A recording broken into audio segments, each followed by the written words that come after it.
ప్రార్థన. ప్రేమ కలిగిన ప్రభావ, పరిశుద్ధమైన తండ్రి, మీ హృదయపూర్వక వందనాలు.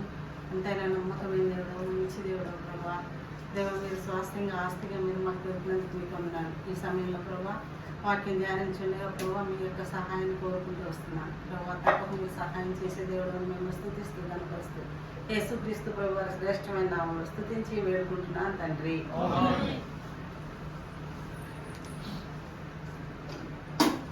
ఈరోజు మన టాపిక్ ఏంటంటే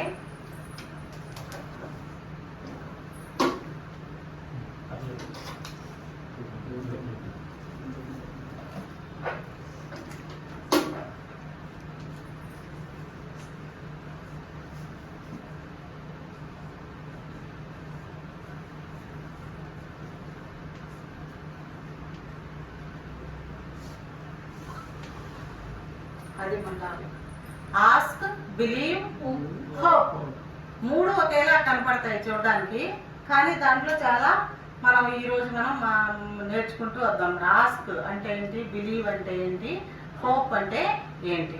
ఆల్వేస్ ఆస్క్ ఉన్న దగ్గర ఆస్కింగ్ ఐఎన్జి కలుపుకోవాలి. ఎందుకంటే ఎప్పుడు ఆస్క్ అనేది దేవుడికి ప్రెజెంట్ కంటిన్యూస్ టెన్స్ లోనే దేవుడికి చాలా ఇష్టపడేవాడుగా ఉంటాడనమాట. ఇంతకీ దేవుని దృష్టిలో మనం ఎలాంటి వాళ్ళము అనేది మనకు అర్థమైతే మనం దేవుని కొరకు ఎలా బ్రతకాలి అనేది మనకి అర్థం అవుతుంది అనమాట. మనం దేవుని దృష్టిలో ఎలాంటి వాళ్ళం అంటే ఇప్పుడు మనం ఏదైనా ఒక షాప్కి వెళ్ళామనుకో, ఎవరికి లేనంత మంచి ఫ్రాక్ మనం కొనుక్కోవాలనుకుంటాం మన వీళ్ళకి. లేకపోతే మనం ఒక మంచి శారీ కొనుక్కోవాలనుకున్నాం అనుకో, మనకి ఎవరికి లేనంత మంచి శారీ మనం కొనుక్కోవాలనుకున్నాం అనుకో, ఆ షాప్లోకి వెళ్ళి అడగగానే వాళ్ళు ఏమంటారంటే ఎవరికి లేనటువంటి శారీ కావాలి నాకు అని అంటే, డ్రెస్ కావాలని అంటే తీస్తాడు. తీసి చూపించి ఏమంటాడంటే ఇదిగోండి, ఇది చాలా మంచిది, చాలా బాగుంటుంది అని అంటే చాలా ఎక్కువ ఖరీదు ఉంటుంది. ఈ కలర్ నచ్చలేదండి నాకు, ఈ పింక్ కలర్ వద్దు, నాకు డార్క్ కలర్ కావాలి అన్నాం అనుకో, కుదరదండి. అలాగా ఇది డిజైనర్ పీస్, ఇది డిజైనర్ పీస్, ఇది ఒక్కటే వస్తుందండి, ఇది ఇంకా ఎక్కువ ఒకటి 2-3 కలర్స్ లోనే రాదు అని చెప్తారు అనమాట షాప్ లో. మనకి ఏదైనా ఫ్రాక్ అయినా అంతే, ఎవరైనా డిజైన్ చేయించుకున్నదండి ఇలాంటి పీస్ ఇంకొకటి ఇంకా ఉండదని చెప్తారు. అలాగే దేవుడికి మనం ఒక డిజైనర్ పీస్ అని మనకు తెలియాలి. ఫస్ట్ పాయింట్, మనము ప్రత్యేకంగా డిజైన్ చేయబడ్డాం దేవుడి దృష్టిలో. నీకులాగా ఇంకొకళ్ళు ఉండరు, లేకపోతే నాకులాగా ఇంకొకళ్ళు ఉండరు అనమాట. ఒకే తల్లి కడుపులో నుంచి ఒకేసారి ట్విన్స్ వచ్చినా కూడా ట్విన్స్ ఒకేలాగా ఉన్నప్పటికీ, ఒకే కలర్, ఒకే ముక్కు, ఒకే ముఖం అంతా ఒకేలాగా ఉన్నప్పటికీ గుర్తుపట్టడానికి వీళ్ళైన అంత కరెక్ట్గా ఇద్దరు ఒకేలాగా ఉన్నప్పటికీ కూడా వాళ్ళ ఫింగర్ ప్రింట్స్ ఎలా ఉంటాయి, డిఫరెంట్గా ఉంటాయి. అక్కడైనా తేడా ఉంటుంది. కాబట్టి దేవుడు నిన్ను నన్ను ఒక డిజైనర్ పీస్ లాగా ఈ లోకంలో దేవుడు సృష్టించాడు. మనం డిజైనర్ ఫ్రాక్ని, డిజైనర్ శారీని ఎంత బాగా చూసుకుంటాం, మాస్టర్ పీస్ అంటారు. లేకపోతే ఏదైనా డైమండ్ షాప్ కి జెంట్స్ వెళ్ళారు అనుకో, వాళ్ళు ఏదైనా చిన్న ముక్క చూపించి ఇది మాస్టర్ పీస్ అని చెప్తారు అనమాట కదా.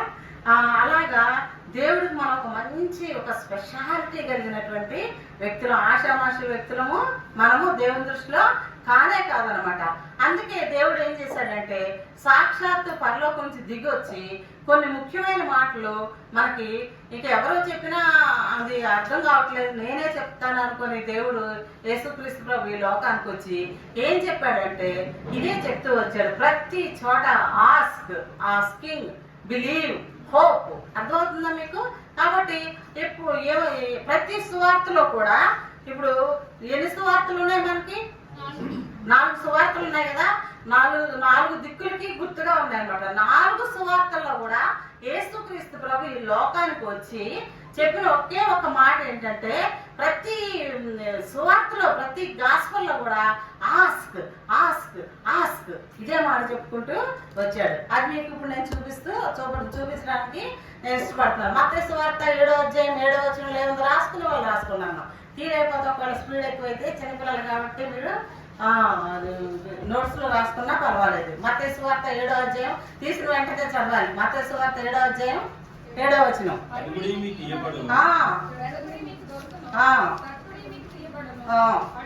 అదంతా అక్కర్లేదు.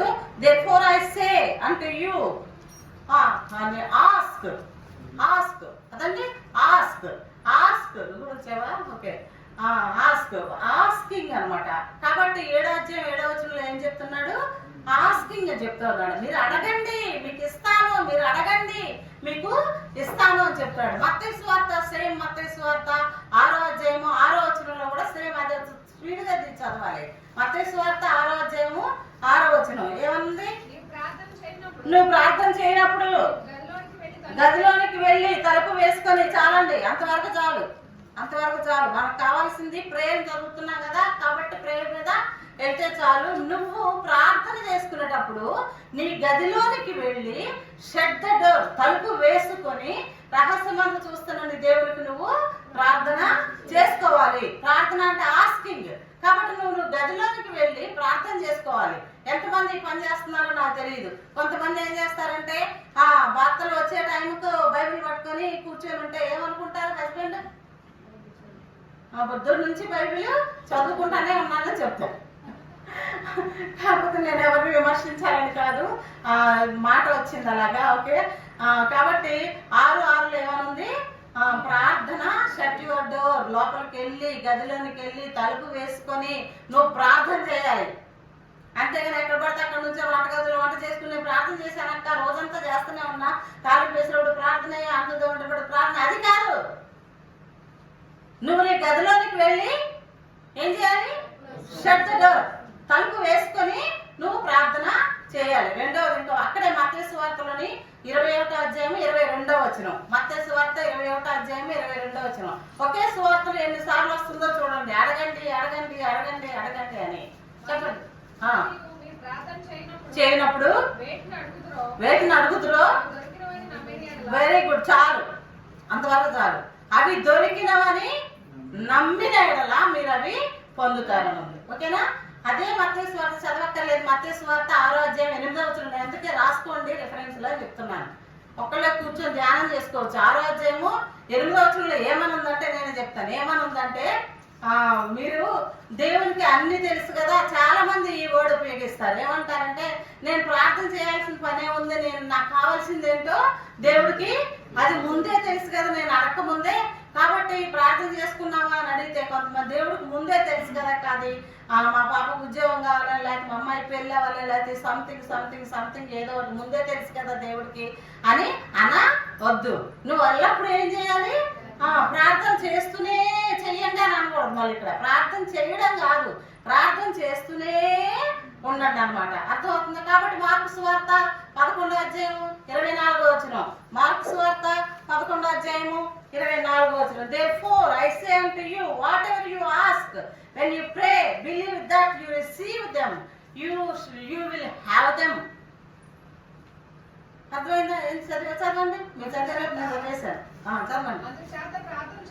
ప్రార్థన చేయనప్పుడు చాలు, నువ్వు అడుగుతున్న వాటి నెలను పొంది ఉన్నావని నమ్మాలి, అప్పుడే నువ్వు పొందుతావు. కాబట్టి ఆస్కింగ్, నువ్వు ఒకసారి అడిగి ఊరుకునేది కాదు ప్రార్థన అంటే. ఎల్లప్పుడూ ఏం చేయాలి? ప్రార్థన చేస్తూనే, అది పొందే వరకు కూడా ప్రార్థన చేస్తూనే ఉండాలన్నమాట. కాబట్టి ఇప్పుడు 3వ సువార్త ఏంటి? లూకా సువార్త. 3వ సువార్త ఏంటి? లూకా సువార్త. లూకా సువార్తలో కూడా 11వ అధ్యాయమే గుర్తుపెట్టుకుని. మార్కు సువార్తలో కూడా మనం ఇప్పుడు ఏం చదివాం? 11వ అధ్యాయంలో చదివాము. లూకా సువార్తలో కూడా ఇప్పుడు మనం 11వ అధ్యాయంలోకి వెళ్తున్నాము. 11వ అధ్యాయంలోని ఇప్పుడు నేను చెప్తాను, మీరు అనండి, పారాగ్రాఫ్ ఎక్కువ కాబట్టి. లూకా సువార్త 11వ అధ్యాయము 5వ వచనం దగ్గర నుంచి 13వ వచనం వరకు దేవుడు మధ్యలో 9వ వచనంలో మాట చెప్తాడు. 9వ వచనంలో చెప్తాడు. పైనుంచి 5వ అధ్యాయం 5వ వచనం దగ్గర నుంచి 13వ వచనం దగ్గర నుంచి పారాగ్రాఫ్ ఉంటుంది. ఆ మధ్యలో 9వ వచనంలో ఏమని ఉంటుంది చెప్పండి? వెరీ గుడ్, చాలు. అటువలే మీరును అడుగుడి మీకు ఇవ్వబడును. అటువలే అంటే ఎటువలే అంటే పైన ఒక ఎగ్జాంపుల్ ఇచ్చాడు, దాని కింద ఒక ఎగ్జాంపుల్. ఆ పారాగ్రాఫ్ లో 2 ఎగ్జాంపుల్స్ ఉన్నాయి. పారబుల్స్ అంటారు, ఉపమానాలు అనమాట. అర్థమవుతుందా పాప? మీకు అర్థమవుతుందా? కాబట్టి 2 ఉపమానాలు చెప్పారు. ఏంటంటే ఆస్కింగ్ గురించి, అడుగుతూ ఉండేదాని గురించి.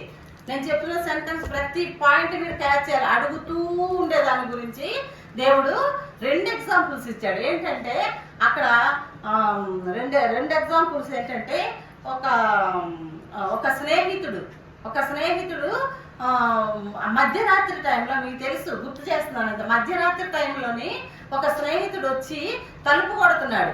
తలుపు కొట్టి, స్నేహితుడా నాకు తలుపు తీయి, 90కి చుట్టాలు వచ్చారు, వాళ్ళకి ఆహారం పెట్టాను, నా దగ్గర ఆహారం లేదు, 3 రొట్టెలు బదులు స్నేహితుడా, నేను మళ్ళీ నీకు తర్వాత ఇస్తాను, తలుపు తీ స్నేహితుడా, తలుపు తీ స్నేహితుడా అని అంటే మధ్యరాత్రి టైంలోని తీయడానికి, ఆయనకి లేచి తీయడానికి, ఆయనకి చెప్పండి మీరు తర్వాత విషయం, లేచి తీయడానికి కుదరలేదు. ఎందుకని కుదరలేదంటే ఆ రోజుల్లో మీకు ఈ కష్టం చెప్పాలి. ఆ రోజుల్లో ఆచారం ఏంటంటే, అంటే పద్ధతి ఏంటంటే, ఆ యూదుల మధ్య ఒక పద్ధతి ఉంది. ఏంటంటే ఎప్పుడైతే ఇంటి యజమాని తండ్రి, ఆ రోజుల్లోని ఈ బైబిల్ ఆ పారాగ్రాఫ్ రాసే టైంలోని అక్కడ ఉన్న సిచ్యువేషన్ ఏంటంటే, ఇంట్లో ఉన్నటువంటి యజమాని అంటే తండ్రి నిద్ర ఎప్పుడు లేస్తే ఇంట్లో వాళ్ళందరూ అప్పుడే లేవాలి. భార్య, పిల్లలు, చిన్నపిల్లలైనా పెద్ద పిల్లలైనా ఎవరైనా కూడా తండ్రి లేవగానే ఏం చేయాలి, వాళ్ళు ఇమీడియట్ గా అందరూ కూడా లేచిపోవాలన్నమాట.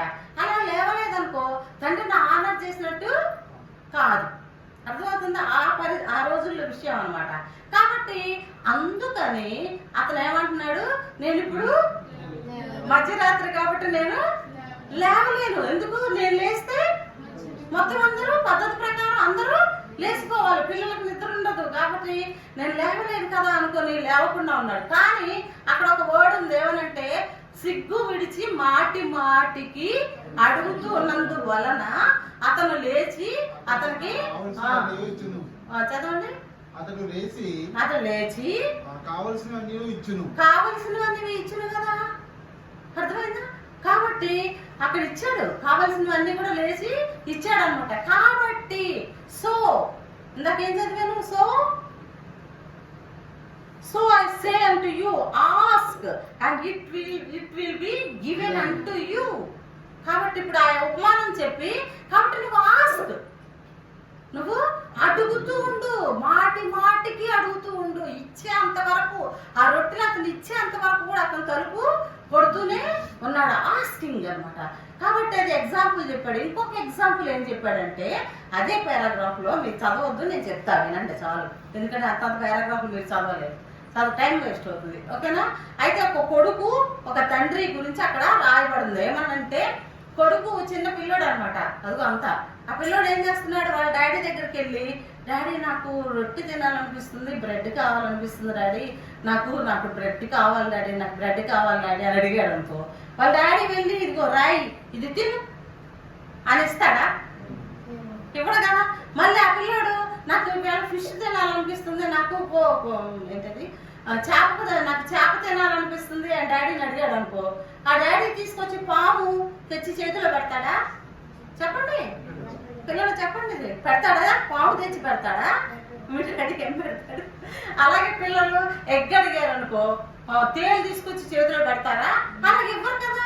మీరు చెడ్డవాళ్ళై ఉండి కూడా మీ పిల్లలకి మంచి మంచి ఇవ్వులు ఇవ్వాలని మీరు అనుకుంటున్నారు కదా. అలాంటప్పుడు పరలోకమందున్న తండ్రి మరి ఎంతో నిశ్చయంగా మీకు మంచి ఈవులను ఇచ్చును అన్నాడు. ఎంత బాగుంది ఎగ్జాంపుల్స్ తో సహా. ఇంకా అక్కడ ఉన్నటువంటి ప్రజలందరికీ అర్థమవుతుందా? అర్థం కదా. ఆస్కింగ్, నన్ను అడగమంటున్నాడు దేవుడు, అడుగుతూనే ఉండాలి. రోజు అడిగితే ఎలాగైతే ఇచ్చే వరకు కూడా ఏం చేయాలి, నువ్వు అడుగుతూనే ఉండాలి. దేవుడు తెలుసు, వినిపిస్తుంది. ఇందాక 6వ అధ్యాయము 8వ వచనంలో మనం చూసుకున్నట్లు, మీ పరలోకపు తండ్రికి మీరు అడక్క మునిపే అన్ని తెలుసు, జగత్పునాది వేయబడక మునిపే మన గురించిన ఉద్దేశాలన్నీ ఆయనకి ఉన్నాయి. అందుకని నేను మెదలకుండా ఉండటానికి వీల్లేదు. ఏం చేయాలి? ఆస్కింగ్, అడుగుతూనే ఉండాలి. అప్పుడు అపోస్తుల కార్యాల దినాల్లో అయితే ప్రతిరోజు ఇంటింటా మనుషులు కూడుకుంటూ దేవుని వాక్యాన్ని వినుకుంటూ ప్రార్థన చేసుకుంటూ గడిపారు. కానీ ఇప్పుడు ఎంప్లాయీస్, అప్పుడు ఎంప్లాయ్మెంట్ లేదు కదా. అప్పుడు ఎంప్లాయ్మెంట్ ఉందా యేసుక్రీస్తు రోజుల్లో 2000 సంవత్సరాల క్రితం? కాబట్టి ఇప్పుడు ఉద్యోగాలను బట్టి మనం కుదించుకుంటూ నియామక కూడికలు ఒక 2 అని పెట్టుకుంటూ వచ్చామన్నమాట. కానీ ఎట్టి పరిస్థితుల్లో వాటిని విడిచిపెట్టడానికి, వాటిని మానడానికి రైట్స్ లేవు. ఏం లేవు, నీకు రైట్స్ లేవు. కాబట్టి తర్వాత గాస్పెల్ ఏంటి? యోహాను సువార్త. యోహాను సువార్తకి వెళ్తే యోహాను సువార్తలో కూడా 14వ అధ్యాయం చాలా భలే విచిత్రంగా మరి పరిశుద్ధ గ్రంథంలో మరి రెఫరెన్స్లు ఎలాగా మరి అయినా కానీ యోహాను సువార్త 14:14 ఎంత బాగా గుర్తుపెట్టుకోవచ్చు. 14:14 ఇందాక మార్క్స్ సువార్త 11వ అధ్యాయం, ఇందాక లూకా సువార్త 11వ అధ్యాయం, రెండు అలాగా టాలీ అని. ఇప్పుడు చూస్తే 14వ అధ్యాయం 14వ వచనం చదవండి పాప. కాబట్టి మళ్ళీ ఇక్కడ ఏమని మాట వచ్చింది, మళ్ళీ ask anything in my name. అర్థమవుతుందా? ఎనీథింగ్, ఏ విషయమైనా సరే ఆయన పేరు మీద అడిగితే తప్పకుండా అది డూ, అయినా తప్పకుండా చేసేటటువంటి వాడుగా ఉన్నాడనమాట. అంతేకాకుండా యోహాను సువార్త 15వ అధ్యాయము, యోహాను సువార్త 15వ అధ్యాయం అందరికి తెలిసిన అధ్యాయం అది. యోహాను సువార్త 15వ అధ్యాయం 7వ వచనం చెప్పండి. నా యందు మీరును నిలిచి అడగండి, చాలు, అంతవరకు చాలు. If you avoid in me and my words avoid in you. అక్కడ ఆస్క్ తో పాటు ఇంగ్లీష్ బైబిల్లో డిజైర్ అని రాసింది. ఆస్క్ తో పాటు ఏమని రాసింది, డిజైర్. అంటే ఏంటి డిజైర్ అంటే? కోరికలు. మనకేమైనా కోరికలు ఉన్నాయనుకో, అది అబ్సల్యూట్లీ కరెక్ట్ అయిన మాట. ప్రాక్టికల్ గా నా లైఫ్ లో నేను చూశాను. మన కోరికలు ఏమున్నాయో ఆ కోరికలు కూడా దేవుడు నీడ్సే కాదండి, నీడ్స్ మనం అడుగుతాం. నీడ్స్ అయితే మనము అడుగుతాం. కోరికలు అయితే మనకు భయం వేస్తుంది. అమ్మో మనకు డబుల్ కార్ కావాలి, మనకి కారు కావాలి, మనకి సీల్ కారు కావాలి, ఇలాంటివన్నీ అడగడానికి వాటి కోరికలు శక్తికి మించిన విషయాలు. కానీ ఏమంటున్నాడు దేవుడు, నా యందు మీరును మీ యందు నా మాటలను నిలిచి ఉండిన ఎడల మీకు ఏది ఇష్టమో అది అడగండి. అంతేగాని మనం ఏందో వికారంగా పనులు చేసుకుంటూ, మనం దేవుని చిత్తానికి వ్యతిరేకమైన పనులు చేసుకుంటూ, ఆ లోకంలో ఉన్న ఆశలన్నీ మన మీద వేసుకుని అప్పుడు వెళ్ళి ఏదో అడుగుతాను, నేను కోరిక కూడా కోరమని ఉంది కదా, నేను కోరుతాను అంటే అది కాదు. మీ యందు నా మాటలు నిలిచి ఉండినలా మీకు ఏది ఇష్టమో అది అడగండి అన్నారు. అర్థమవుతుందా? కాబట్టి ఇప్పుడు ఎన్ని సువార్తలు అయిపోయినాయి? 4 సువార్తలు. నేను చాలా ఫాస్ట్ గా వెళ్తున్నాను టైం కోసం అని. 4 సువార్తలు. మళ్ళీ 4వ సువార్త అప్పుడు కూడా మళ్ళీ ఎగ్జాంపుల్ నేను 2 చెప్పబోతున్నాను. ఏంటంటే లూకా సువార్త 18వ అధ్యాయం, ఇందాక కూడా మాకు లూకా సువార్త 18వ అధ్యాయం 1వ వచనంలోని ఎవరుంటారు? ఫస్ట్ చాప్టర్ లో ఫస్ట్ పారాగ్రాఫ్ లోని విధవరాలు ఉంటుంది కదా. విధవరాలు ఉంటుందా ఉండదా? 18:1లోని అక్కడ విధవరాలు స్టోరీ చెప్పడానికి ఉద్దేశం ఏంటంటే, ఉద్దేశం ఏంటి? ప్రార్థన దివారాత్రులు చేస్తూనే ఉండాలి. ఆ జడ్జి గారు అన్యాయస్తుడు. ఆ పారాగ్రాఫ్ లో జడ్జి గారు అన్యాయస్తుడు. అన్యాయస్తుడైనటువంటి జడ్జి గారు ఏమైనా అసలు లెక్క చేయకపోతుంటే ఈవిడేం చేస్తుందంటే వెళ్ళి cry out day and night అని రాస్తుంది ఇంగ్లీష్ బైబిల్లో. ఏమని రాస్తుంది? Cry out day and night. కాబట్టి దివారాత్రులు కూడా ఆమె ఏడుస్తూనే ఉందని అర్థం. మనం మా అచ్చ తెలుగులో చెప్పాలి క్రై అవుట్. దివారాత్రులు ఆమె మొరపెట్టుచూ ఉండగా అని తెలుగు బైబిల్లో ఉంది కదండి. మొరపెట్టుచూ ఉండగా అంటే ఏడుస్తూ ఉండగా ఆయన తప్పకుండా నేను న్యాయం తీరుస్తానని అన్యాయస్తుడైనటువంటి జడ్జి గారే అనుకున్నారు కదా. అలాంటప్పుడు మీరు నన్ను అడగండి, నేను మీకు ఇస్తాను. అర్థమవుతుంది? ఇప్పుడు 4 గాస్పల్స్ అయిపోయినాయి కదండి. అయిపోయినాయి, ఇంకా ఉన్నాయి. ఇంకొక ఎగ్జాంపుల్ చెప్పాలనుకుంటున్నాను. ఏంటంటే అడగడం అంటే ఎలాగో చెప్తారు మీకు. ఏంటంటే లూకా సువార్త 18వ అధ్యాయంలోనే 38వ వచనం 35వ వచనంలోనే ఒక గుడ్డివాడు భిక్షం అడుక్కుంటూ ఉన్నాడు అనమాట. రోడ్డు ప్రక్కన కూర్చొని గుడ్డివాడు భిక్షం అడుక్కుంటూ ఉన్నాడు. యేసు ప్రభు అలా రోడ్డు మీద నుంచి ఆ దారిలోనే వెళ్తున్నాడని తెలిసి ఆ గుడ్డివాడు ఏమంటున్నాడు? అందరికీ తెలుసు, చాలా డెడ్ ఈజీ చెప్పడం. దావీదు కుమారుడా యేసు నన్ను కరుణించు, mercy upon me son of David అని అడుగుతున్నాడు అనమాట. డేవిడ్ అని పదం ఎవరికైనా ఉపయోగించారంటే మన బైబిల్ గ్రంథం మొత్తంలోని ఎవరైనా దావీదు అని పదం ఉపయోగిస్తే దేవుడు వెంటనే ప్లీజ్ అయిపోతాడండి. మీరు చదివి చూడండి. నేను చాలాసార్లు చదివాను బైబిల్, ఇంచుమించు ఒక 70 సార్లు పైన చదివాను. దావీదు అని పేరు కనపడిందంటే దేవుడు వెంటనే ఇమీడియట్గా ఖచ్చితం అనమాట. ఎందుకంటే దావీదు అనే పేరు పాత నిబంధనలో 600 సార్లు రాయబడింది, క్రొత్త నిబంధనలో 60 సార్లు రాయబడింది. దావీదు నిజంగా దావీదు కుమారుడే. దావీదు వంశంలో నుంచి యోసేపు మరియమ్మకి పుట్టిన వ్యక్తి దావీదు కుమారుడే.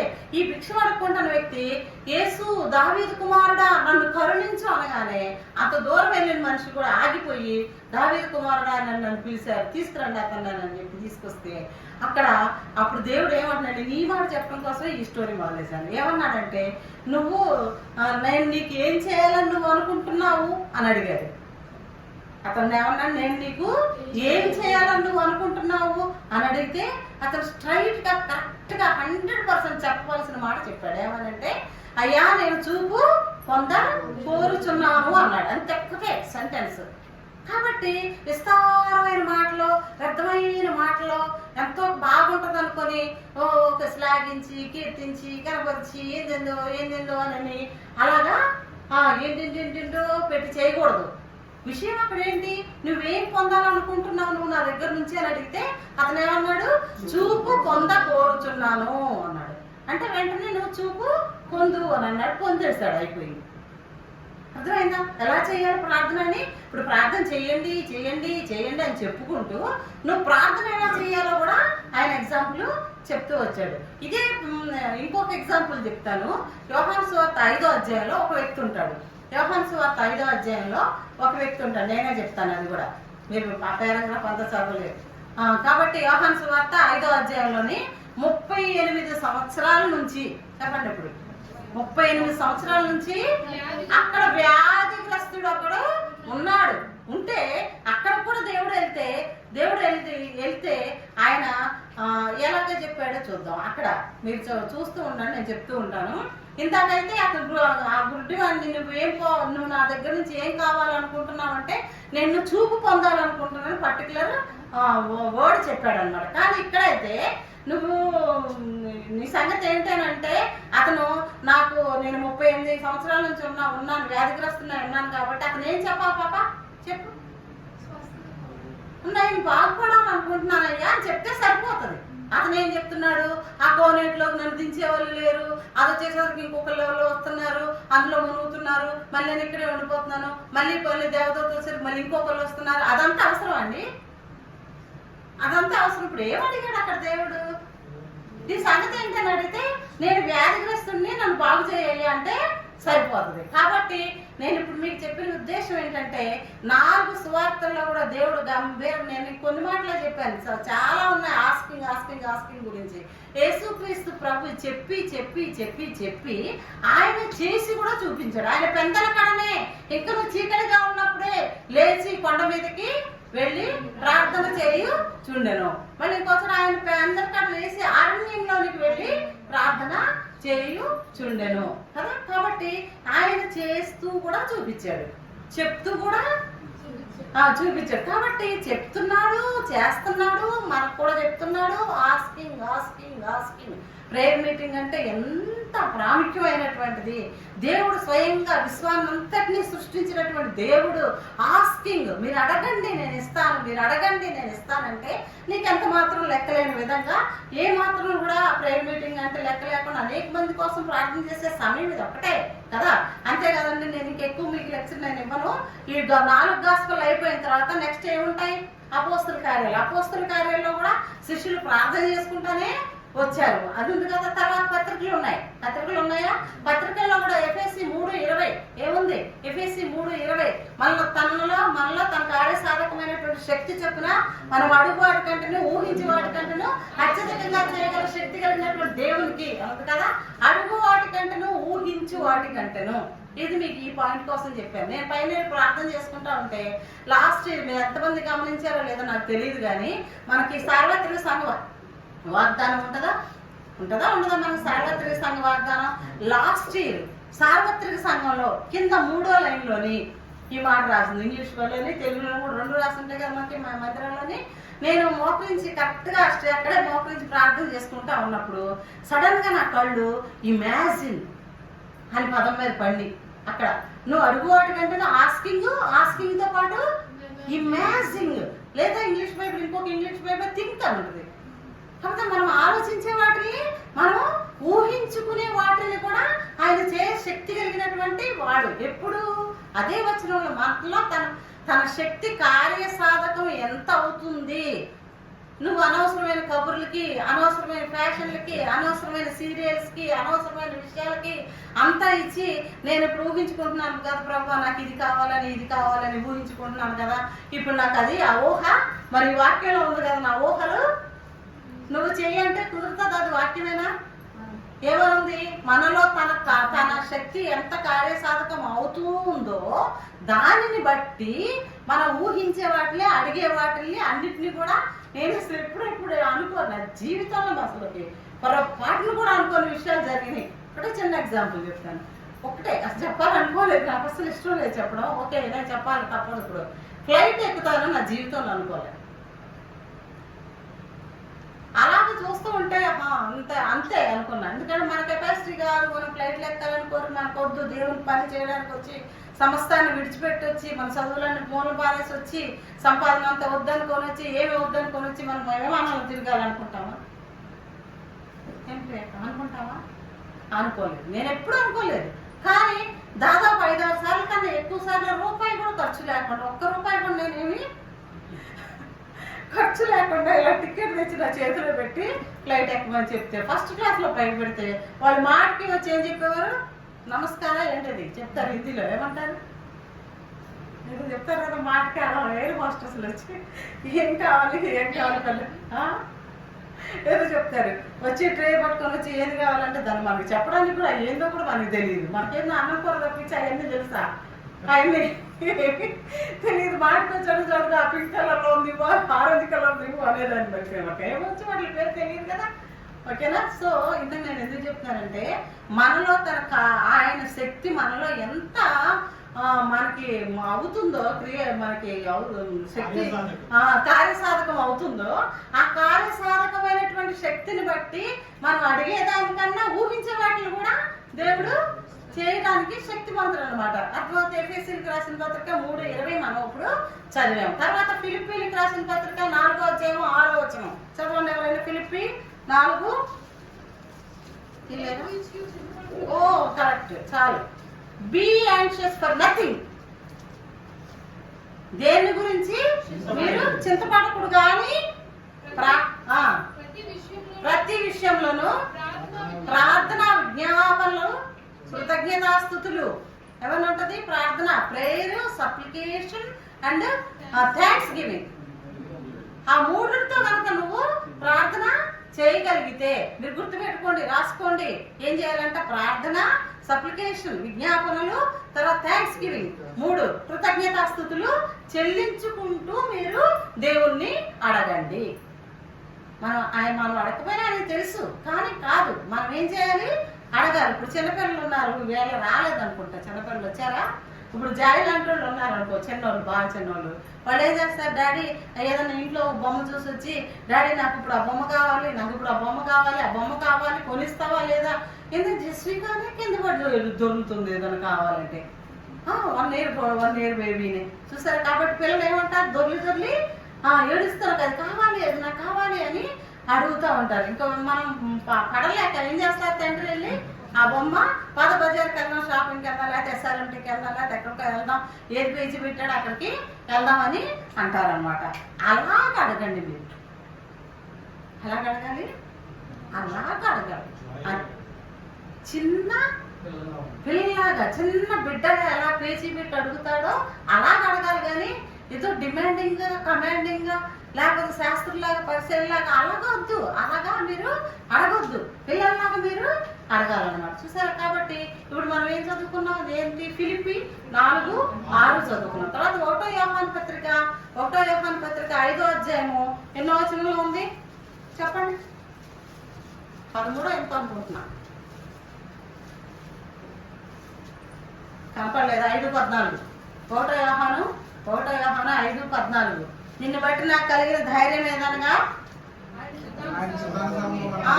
మనం ఏది అడిగినాను మన మనవి ఆలకించినది.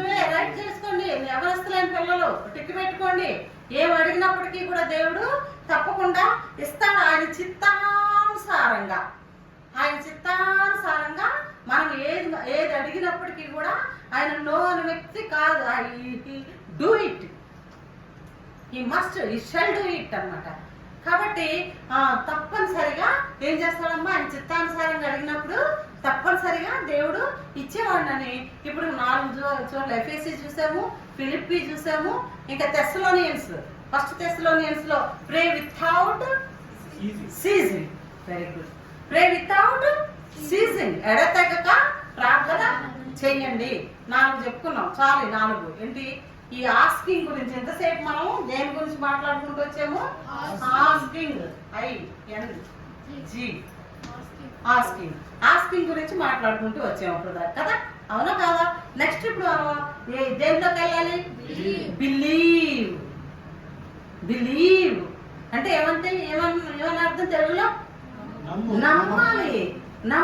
ఏంటి నమ్మేది? ఎవరు నమ్మారు? ఎగ్జాంపుల్ ఏంటి మనకి అంటే అబ్రహాం నమ్మాడు. ఓకే. బిలీవ్ అంటే ఏంటంటే యోహాను సువార్త 3వ అధ్యాయము, నేను చెప్తాను 14-15. యోహాను సువార్త 3వ అధ్యాయము నేను ఏం చెప్తున్నాను? 14-15 ఏమనుందంటే, అరణ్యంలో మోషే సర్పమును ఎలాగూ ఎత్తెనో, చాలు అంతవరకు చాలు, అండర్లైన్ చేసుకోండి. అరణ్యంలో మోషే సర్పమును ఎలాగూ ఎత్తెనో, అంతే, అంతవరకు చాలు, కామా పెట్టి ఇంతవరకు అండర్లైన్ చేసుకోండి.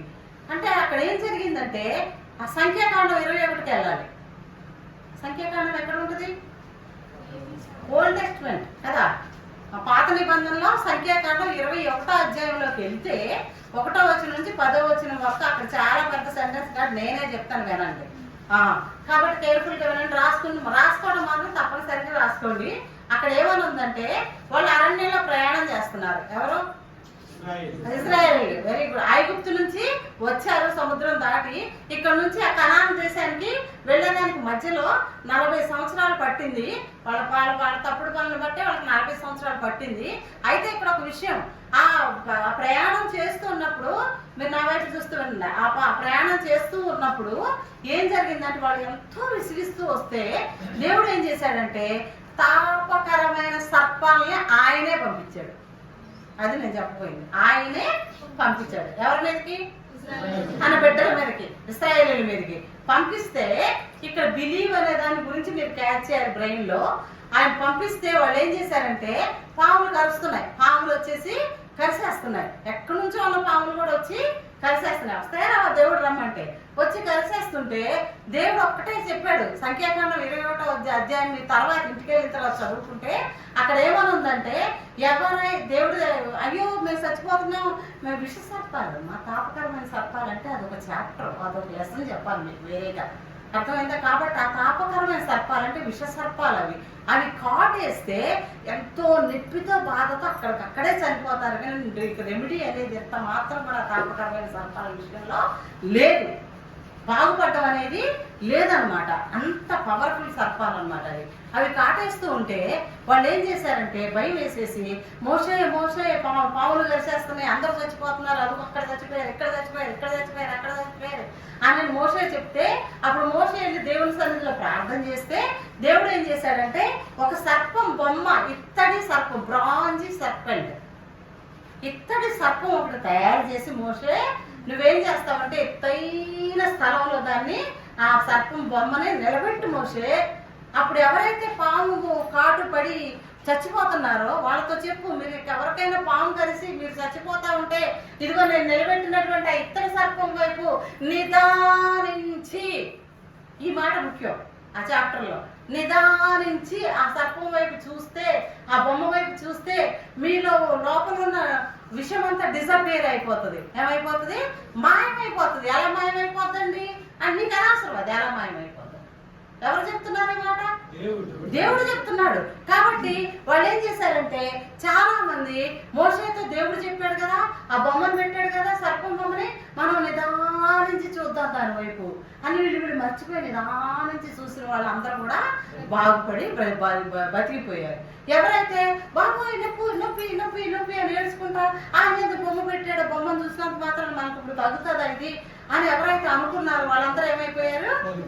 చనిపోయారు. ఇదంతా ఎక్కడుంది? సంఖ్యాకాండం 21వ అధ్యాయములో మొత్తం పారాగ్రాఫ్ లో 10 వచనాలు చదివితే మీకు అర్థమైపోద్ది అనమాట. ఓకేనా? అయితే ఇప్పుడు బిలీవ్ అర్థమైందా మీకు? ఆ బొమ్మ వైపు ఏం చేయాలి వాళ్ళు?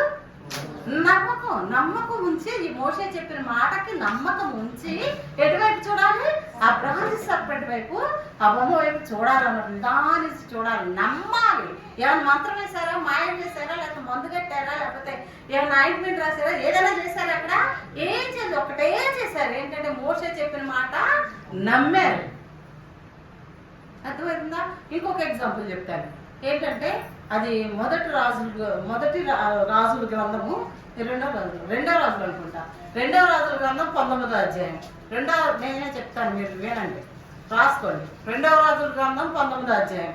అక్కడ ఏమని ఉంటుందంటే ఆ సిరియా దేశపు ఆ సన్హెరీబు, రబ్షాక్ అనేటటువంటి ఆ సిరియా దేశస్థులు, విగ్రహారాధికులు, భయంకరమైన దేవదూషణ చేసేటటువంటి మనుషులు, జీవం కలిగినటువంటి దేవుణ్ణి దూషించేటటువంటి మనుషులు, వాళ్ళు ఎంతో విస్తారమైన సైన్యంతో యోధా జనాంగం రాజుగారి మీదకి యుద్ధానికి బయలుదేరి వచ్చారు. ఇక్కడ మీకు పాయింట్ ఏంటంటే,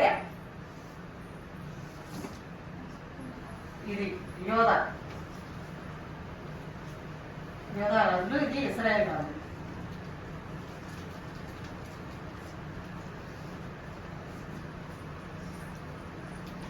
ఇశ్రాయేల్ రాజులు ఎంతమంది అమ్మా? ఇశ్రాయేల్ 10 గోత్రాల వాళ్ళు ఇశ్రాయేల్ రాజులు. యోధా గోత్రం వాళ్ళు ఎంతమంది? రెండు గోత్రాలు మాత్రమే. 2 గోత్రాలకు ఎంతమంది సైన్యం ఉంటారు? మహా అయితే ఒక 4 లక్షల వాళ్ళు, ఒక 4 లక్షలు ఇల్లు అనుకుందాం పోయి, ఒక 8 లక్షలు. అంత కూడా ఎక్కువ, అంత ఎక్కువ మంది కూడా ఉండరు, తక్కువ జనాభా అనమాట. ఈ కొంచెం మంది జనాభా మీదకి కొన్ని లక్షల మంది జనాభాతో, పెద్ద ఇసుకరేణువులంత జనాభాతో యుద్ధానికి వస్తున్నారు వాళ్ళు. ఆ వస్తుండమే కాకుండా మన దేవుణ్ణి దూషిస్తున్నారు.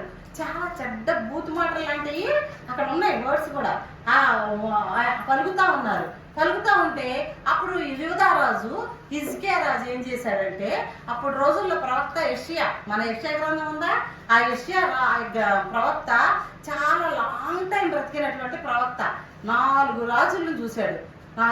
ఉజ్జియా దగ్గర నుంచి, యోతాం దగ్గర నుంచి, ఆహాజ్ దగ్గర నుంచి హిజ్కియా వరకు 4 రాజుల్ని యెషయా చూశాడు. అంత ఎక్కువ సంవత్సరాలు బతికినటువంటి వ్యక్తి అనమాట. యెషయా ప్రవక్త దగ్గరికి ప్రార్థన చేయమని పంపించి, ఈ రాజుగారు ఏం చేశారంటే గోనెపట్ట కట్టుకొని,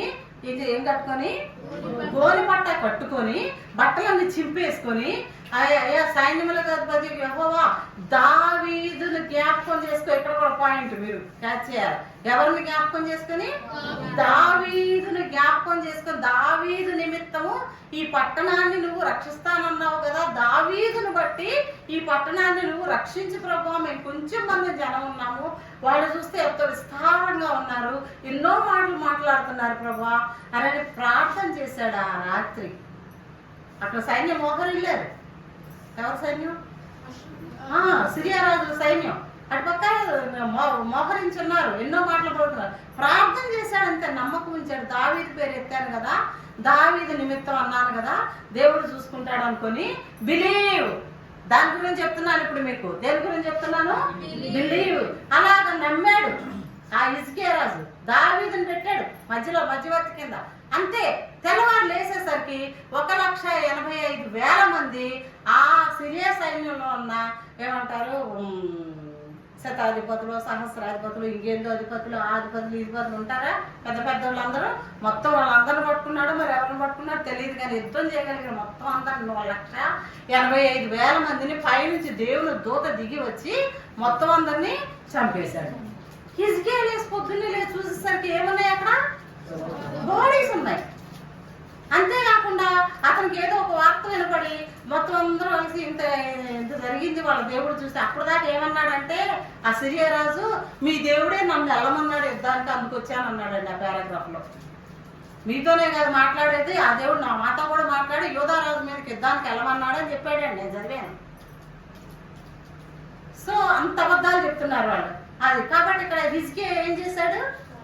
బిలీవ్. తెల్లవారుపాటికి ఏం జరుగుతుందో నాకు తెలియదు, దావీదుని పెడుతున్నాను ప్రభు మధ్యలో అన్నాడు, పడుకున్నాడు. లేచేసరికి ఏం జరిగింది? అక్కడ విజయం వచ్చిందనమాట. కాబట్టి బిలీవ్ గురించి ఇప్పుడు అయిపోయింది, ఆస్క్ అయిపోయింది, బిలీవ్ అయిపోయింది. ఇప్పుడు ఏమి మిగిలింది? హోప్. ఇప్పుడు హోప్ గురించి చెప్దాం. హోప్ అంటే నేను సింపుల్ ఒక్కటే ఎగ్జాంపుల్ చెప్తాను మీకు, అది మీకు అందరికీ తెలిసిందే. కానీ కరెక్ట్ సూటబుల్ ఒకటి 10 చెప్పి టైం మనం తినేదానికన్నా ఒకటే చెప్తాను. హోప్ అంటే ఏంటంటే తప్పిపోయిన కుమారుడు. ఎక్కడున్నాడు తప్పిపోయిన కుమారుడు? యోహాను సువార్తలోనా? ఎక్కడ? లూకా సువార్త 15వ అధ్యాయంలో ఉన్నాడు. లూకా సువార్త 15వ అధ్యాయంలో తప్పిపోయిన కుమారుని గురించి ఉంది. అయితే ఆయనకి 2 పిల్లలు ఉన్నారు, 2 కొడుకులు ఉన్నారు. ఎంతమంది కొడుకులు ఉన్నారమ్మా? తండ్రికి 2 కొడుకులు ఉన్నారు. 2 రక్షించబడిన వాళ్ళు. ఇప్పుడు విషయం అది గొప్ప సంగతి. 2 రక్షించబడ్డారు. కుమారులు అంటే రక్షించబడిన కుమారులు అన్నమ్మా. ఇక్కడ కుమారులు 2 ఉన్నారంటే 2 రక్షించబడిన వాళ్ళు. అందులో చిన్న కుమారుడు రక్షణలో ఎదుగుదల లేదనమాట. ఆ చిన్న అబ్బాయి ఏం చేశాడంటే నాకు ఇచ్చే వాటా, నాకు ఆస్తిలో వాటా ఇవ్వ, మీకు తెలిసిందే, నాకు వాటా ఇవ్వనంటే ఇమ్మీడియట్ గా ఏ ఆర్గ్యుమెంటు లేకుండా ఎందుకురా నువ్వు ఏం బిజినెస్ చేస్తావు, ఎక్కడికి వెళ్తావు, ఏ ఊరు వెళ్తావు, ఏమీ అడగకుండా తండ్రి ఇదిగో నీ ఆస్తి తీసుకో అని ఇచ్చేసాడు. ఇచ్చి నేను చెప్పబోతున్న విషయం ఏంటంటే ఇప్పుడు హోప్. మళ్ళీ చెప్పండి, ఏం చెప్పబోతున్నాను? హోప్. ఇచ్చేటప్పుడు వాళ్ళ నాన్నగారు అనుకున్నారు వీడు వెళ్ళిపోయాడు, తీసుకున్నాడు, వెళ్ళిపోయాడు. వాళ్ళ నాన్నగారు మనసులో ఒక హోప్ ఉంది. ఏమనంటే అతడు నా కుమారుడు, అతడు రక్షించబడిన కుమారుడు, అది ఎంత డబ్బులు తీసుకొని వెళ్ళినా ఎక్కడికి వెళ్ళినా ఏదో ఒక రోజు మళ్ళీ నా ఇంటికే తిరిగి నా దగ్గరికే వస్తాడు, కానీ ఎక్కడ ఏమి అయిపోడు, నా దగ్గర తప్పకుండా వస్తాడు. నా కొడుకు కాబట్టి నా దగ్గర తప్పకుండా వచ్చి తీరుతాడు. అయితే నా కొడుకు వచ్చేటప్పుడు ఒక పిచ్చోళ్ళలాగానో, ఒక అడుక్కునేవాళ్ళనో, బాగా సన్నగా అయిపోయో, గుర్తుపట్టడానికి వీలు లేని విధంగానో, గడ్డం పెరిగిపోయి జుట్టు పెరిగిపోయి, బట్టలు లేకోకుండా, బట్టలు కూడా చినిగిపోయి, కింద పడుకుంటూ లేసుకుంటూ నడవటానికి కూడా ఓపిక లేకుండా అలాంటి స్టేజిలో నా కొడుకు, చెప్పండి, హోప్ వస్తాడు, నా కొడుకు తప్పకుండా ఆ స్టేజీలో వస్తాడు అనుకొని ఆయన హోపింగ్, అర్థమైందా, బాగా నిరీక్షణ పెట్టుకున్నాడు. అలాగే ఒక రోజున అంత దూరంలో టర్నింగ్ అయ్యాడు. అది మనం మామూలుగా అలాంటి హోప్ లేదనుకోండి తండ్రికి, ఆ లెవెల్లో ఆడుకునే అతను, లేకపోతే ఆ లెవెల్లో నా కొడుకు అలా ఉంటాడని ఎవరైనా అనుకుంటారా? అనుకోరు కదా. కానీ ఇతను తెలుసు, ఇతను ఆ స్టేజీలో ఉండి నా దగ్గరికి నన్ను తండ్రి అని వెతుక్కుంటూ వస్తాడు అని హోప్ ఉంది. కాబట్టి ఆయన అక్కడ చూడగానే పరిగెత్తుకుంటూ వెళ్ళి ఆయన్ని కొడుకుని రిసీవ్ చేసుకుని, అక్కడ ఏంటంటే ఆ దినాల్లో ఆచారం ఏంటంటే చెప్పులు తొడుక్కున్న వాళ్ళు ఓనర్స్. కుమారత్వం ఎవరికైతే ఉంటుందో, నా కుమారుడు అనుకో ఇంట్లో కూడా చెప్పులు వేసుకుని తిరుగుతాడు. అదే పని మనిషి అనుకో, దాసుడు అనుకో, చెప్పులు వేసుకోకూడదు. ఇప్పుడు ఈ అబ్బాయి ఏమనుకొని వచ్చాడు? నీ కుమారుడు నేను అనిపించుకోవడానికి నేను సరిపోను, నీ దాసుల్లో ఒక దాసుడుగా నేను బ్రతుకుతాను, నీ దాసులు చక్కగా తింటున్నారు, నాకు ఎక్కడా ఏమీ లేదు అనుకుంటే ఆ మాట ఆయన నోట్లోంచి వినకూడదని. ఏ మాట? దాసుడు. Very good. దాసుడు అనే మాట అతనికి వినడం ఇష్టం లేదు. కాబట్టి చెప్పులు తీసుకురాండి అర్జెంటుగానంటే వెంటనే ఏం తీసుకొని వచ్చారు? ఇంట్లో నుంచి పని మనుషులు చెప్పులు తీసుకొచ్చి స్నానం చేయించి చెప్పులు వేసేసి పంచి వస్త్రాలు ధరింపజేసి ఉంగరం పెట్టారు.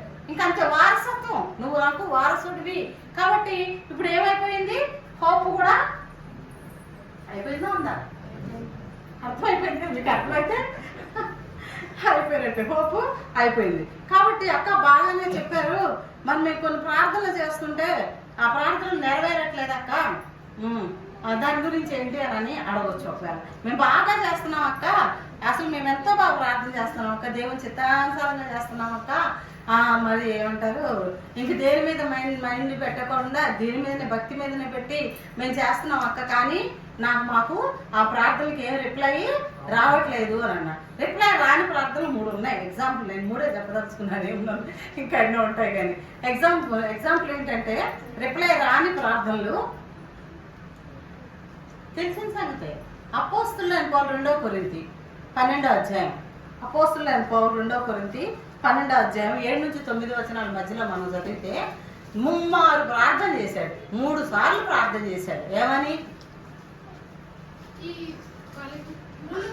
రైట్ ఈ ముళ్ళుని నా శరీరంలో ఉన్న ముళ్ళుని తీసేయి ప్రభువా. నేను గాస్పల్కి వెళ్ళాలన్నా, లేకపోతే నేను దేవుని వాక్యం ఇంకా విస్తారంగా చెప్పాలన్నా నాకు ఒక ముళ్ళు అడ్డం వస్తుంది. నాకు ఏం ముళ్ళో తెలియదు, మనకి అక్కడ రాయలేదు. ముళ్ళు అనేది పెట్టాడు అనమాట. ఆ ముళ్ళు తీసేయి ప్రభు అని చెప్పి ఎన్నిసార్లు ప్రార్థన చేశాడంట? 3 ప్రార్థన చేస్తే నోను తీసేది లేదు అన్నాడు. ఏమన్నాడు దేవుడు? తీసేది లేదు, ఆ కృప నీకు చాలు, ఉండని ఆ ముళ్ళు అలాగా అన్నాడు. మరి 3 సార్లు ప్రార్థన చేశాడుగా ఏమ్మా, 3 సార్లు చేశాడా? కానీ ఎస్ అన్నాడా, నో అన్నాడా దేవుడు? నో, ఉండనివ్వు. మన ప్రార్థనలో కూడా కొన్ని సార్లు ఉండనిస్తాడు. మనలో హార్ట్ అటాక్ ప్రభా అంటే ఉండనివ్వు. షుగర్ ప్రభా బీపీ ప్రభా ఉండనివ్వు, అది ఉండాలా. కాబట్టి ఇంకో ప్రార్థన ఏంటంటే రాజుల గ్రంథంలోకి వెళ్తే మన మొదటి రోజుల్లో అది కూడా 19వ అధ్యాయం గుర్తుపెట్టారు. 12వ అధ్యాయం 2వ కొరింథీ 12వ అధ్యాయం అండి. నేను చెప్పింది 2వ కొరింథీ 12వ అధ్యాయం 7 నుంచి 9 మధ్యన ఉంటుంది అనమాట. ఇప్పుడు ఇంకోటి ఏంటంటే మొదటి రాజులు 19వ అధ్యాయం, మొదటి రాజులు 19వ అధ్యాయము 4వ వచనంలో ఏముందంటే ఆయన ఆ ప్రవక్త ఏలియా అనే ప్రవక్తన ఏమని ప్రార్థన చేశాడంటే, నేను మరణం అవ్వాలి ప్రభువా. వెరీ గుడ్, బాగా చదివావు. నా ప్రాణము తీసుకొను, నాకు ఇంతే చాలును, నాకు ఇంకొద్దు లైఫ్ ప్రభువా, నాకు వద్దు లైఫ్ ప్రభువా, నాకు ఇష్టం లేదు ప్రభువా, బ్రతకడం నాకు ఇష్టం లేదు ప్రభువా, నాకు మరణం కావాలి ప్రభువా అని ప్రార్థన చేశాడు. ఎవరు? ఏలియా. ప్రార్థన చేస్తే ఇచ్చాడా మరణం? అసలు మరణమే లేకుండా పోయింది కదా. మరణం ప్రార్థన చేసింది ఎందుకు జరగలేదు? మరి మరణం ఇవ్వమని అడిగినప్పుడు మరి ఇవ్వాలి కదా. ఇచ్చాడా దేవుడు? లేదు. అది 2వ ప్రార్థన. 3వ ప్రార్థన ఏంటంటే ఇది కొంచెం మీకు తెలియకపోవచ్చు. 16వ అధ్యాయం అపోస్తల కార్యం 16వ అధ్యాయం 9వ వచనం. అపోస్తల కార్యం 16వ అధ్యాయం 9వ వచనం. యాక్ట్స్ 16:9.